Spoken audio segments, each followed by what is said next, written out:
नमस्कार दोस्तों, मैं हूं आपकी होस्ट पारुल और एक बार फिर से आप सभी का स्वागत है नेचर मेनिया में। दोस्तों, मैंने कर दी है धनिया लगाने की तैयारी शुरू, क्योंकि 15 सितंबर से आप दिल्ली में अगर रहते हैं, दिल्ली एनसीआर में, तो आप 15 सितंबर से सब्जियां लगाने की शुरुआत कर सकते हैं। सबसे पहले मैंने धनिया ले लिया है और धनिया जो है मैंने रसोई से ही लिया है। रसोई से लेकर भी आप धनिया बहुत अच्छे तरीके से उगा सकते हैं। मैंने लास्ट ईयर भी धनिया कई बार आप सभी को उगाना सिखाया था और बहुत अच्छा और बेहतरीन क्वालिटी का धनिया आप घर के ही धनिये से जो आप खाते हैं धनिया, उसी से ही उगा सकते हैं। सबसे पहले आपको धनिये को 2 पार्ट्स में डिवाइड कर लेना है। इस तरीके से 2 पार्ट्स होने चाहिए। और इसी वाले वीडियो में आप लोगों से बोन मील का एक बहुत ही बढ़िया घरेलू सब्स्टिट्यूट भी शेयर करूंगी, क्योंकि बोन मील जो है वो बहुत ही बेहतरीन होता है। बोन मील में होता क्या है ये भी बताऊंगी और आपको इसका सब्स्टिट्यूट किचन से ही कैसे मिल सकता है ये भी वीडियो में जरूर बताऊंगी।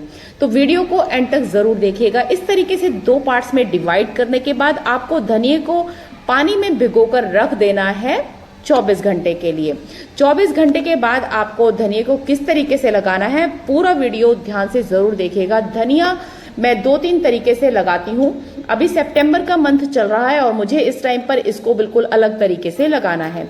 अब स्टार्ट कर देते हैं हम जो बोन मील का सब्स्टिट्यूट है वो आपको कैसे बनाना है। सबसे पहले आप ये जो येलो कलर का वाटर देख रहे हैं, ये है मेरा चनों का पानी, यानी कि मैंने छोले भिगोए थे रात में और उसमें से ये पानी निकला है। इसको मैं कभी फेंकती नहीं हूँ। ये पानी बहुत ही ज्यादा बेहतरीन होता है और एनपीके के गुणों से भरपूर होता है। इस पानी का यूज करके मैं कैसे बोन मील का सब्स्टिट्यूट बनाऊंगी आगे वो भी देखते जाइएगा। अब सबसे पहले इस पानी में हमें जो सबसे मेन चीज है वो है ये न्यूट्रीला। न्यूट्रीला जो है वो बोन मील का सबसे बेहतरीन सब्स्टिट्यूट होता है।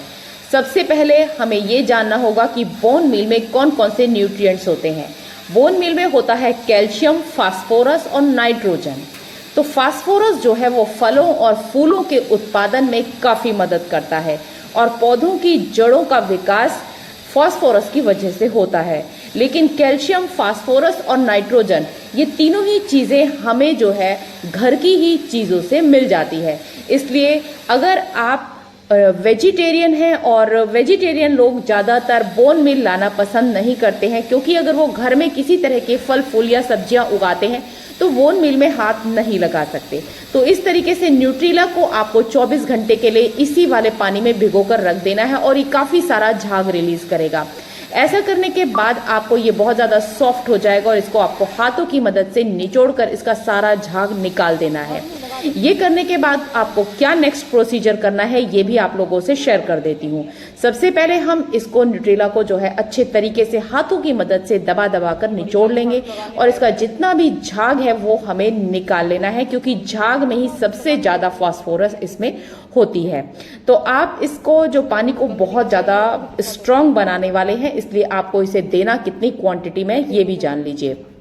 अगर आप 1 मग के हिसाब से देखें तो आपको 1 मग में 1 ढक्कन के करीब ये वाला लिक्विड डालना है। अब हमारा ये लिक्विड बिल्कुल बनकर तैयार है, लेकिन हमें इसमें जो मेन चीज डालनी है वो है प्याज के ये छिलके। प्याज की जो ऊपर वाली लेयर होती है ना, पतली वाली, वो वाली हमें डाल देनी है। उसमें फास्फोरस जो है वो भरपूर मात्रा में होता है।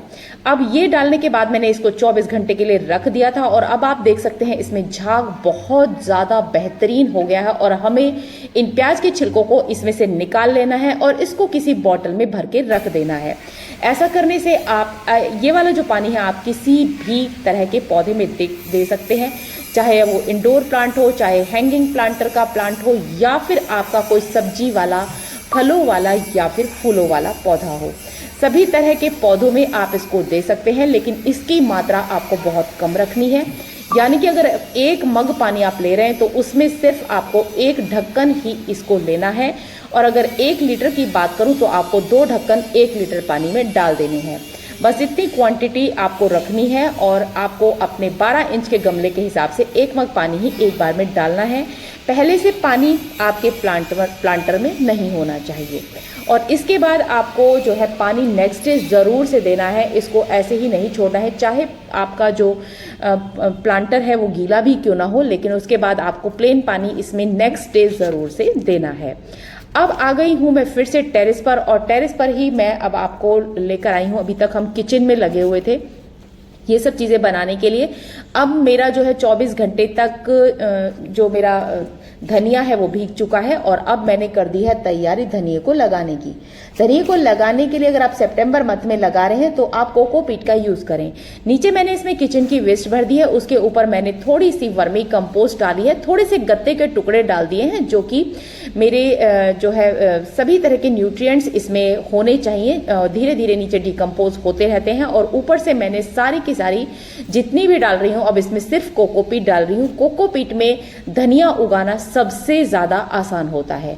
पानी देने का तरीका थोड़ा सा अलग होता है, मैंने आपको पहले भी अपनी बहुत सी वीडियोस में बताया है कि धनिए में पानी आपको ऊपर से नहीं देना होता। या तो आप किसी ऐसी जालीदार जो बास्केट्स होती हैं उनमें धनिया लगाइए, किसी भी कपड़े जो पतला सा बारीक सा कोई कपड़ा हो जिसमें पानी छन जाए, और जो नीचे की तरफ से आप उसमें ट्रे रख सकते हैं और ट्रे में उस बास्केट को रख देंगे तो भी आपका जो प्लांटर है वो पानी नीचे से लेता रहेगा। दूसरा तरीका ये होता है कि जैसे अभी मैंने इसमें पानी पहले ही डाल दिया है, अब मैं इसमें सीड्स डालूंगी, और सीड्स जो कि 24 घंटे भीग चुके हैं, काफी फूल चुके हैं, और ऐसे सीड्स बहुत जल्दी जर्मिनेट होते हैं। 3 दिन के अंदर अंदर आपको इनमें ग्रोथ नजर आनी स्टार्ट हो जाएगी। और आपको पानी इसमें किस तरीके से देना है, अगर आपका जैसे मेरा ये प्लांटर है, इसमें मैं नीचे से पानी नहीं दे सकती हूँ, ये थर्माकोल का बॉक्स है, मुझे इसमें ऊपर से ही पानी देना होगा, लेकिन इसमें भी पानी देने का तरीका मैं आपको देकर दिखाऊंगी किस तरीके से डालना है।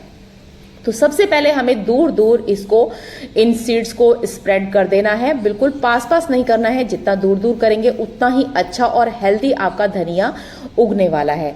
तो सबसे पहले अब हम इसमें डाल देते हैं पानी। पानी डालने के इसमें 2 तरीके हैं। सबसे पहले तो हमने इन सीड्स को 2 इंच की लेयर से ढक देना है, जिससे कि गिलहरी वगैरह या कोई भी पक्षी अगर आपके छत पर आता है तो वो आपके सीड्स को डिस्टर्ब ना करे और इधर उधर ना कर दे। तो मैंने इसके ऊपर 2 इंच की कोकोपीट की लेयर लगाई है। मैंने पूरा प्योर कोकोपीट में ही इसको लगाया है, और नीचे की तरफ मैंने आपको बताया कि थोड़ा सा वर्मी कंपोस्ट है और नीचे बाकी किचन की वेस्ट है।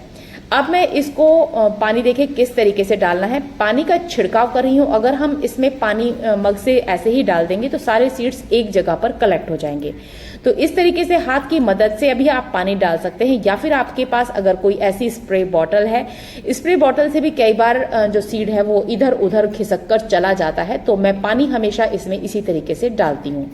आज जितना पानी डालना है मैं डाल दूंगी, बार बार इसमें पानी नहीं डालूंगी। 3-4 दिन के बाद जब इसमें से थोड़े थोड़े से सीड्स जर्मिनेशन इसमें नजर आनी शुरू हो जाएगी तो मैं इसमें पानी डालूंगी। अब देखिए, एक तरीका ये होता है कि आप बिल्कुल गमले के साइड में पानी डाल दें और बहकर सारा का सारा पानी जो है वो सारे में चला जाए। अब आपको इसे रख देना है पूरी धूप में। धूप में रखने से आपका ये अब मैंने सर्दियों की सब्जियां लगाने की शुरुआत कर दी है, क्योंकि वो जर्मिनेट दिल्ली में सैटरडे को ही बारिश आनी है, उसके बाद बारिश नहीं आएगी।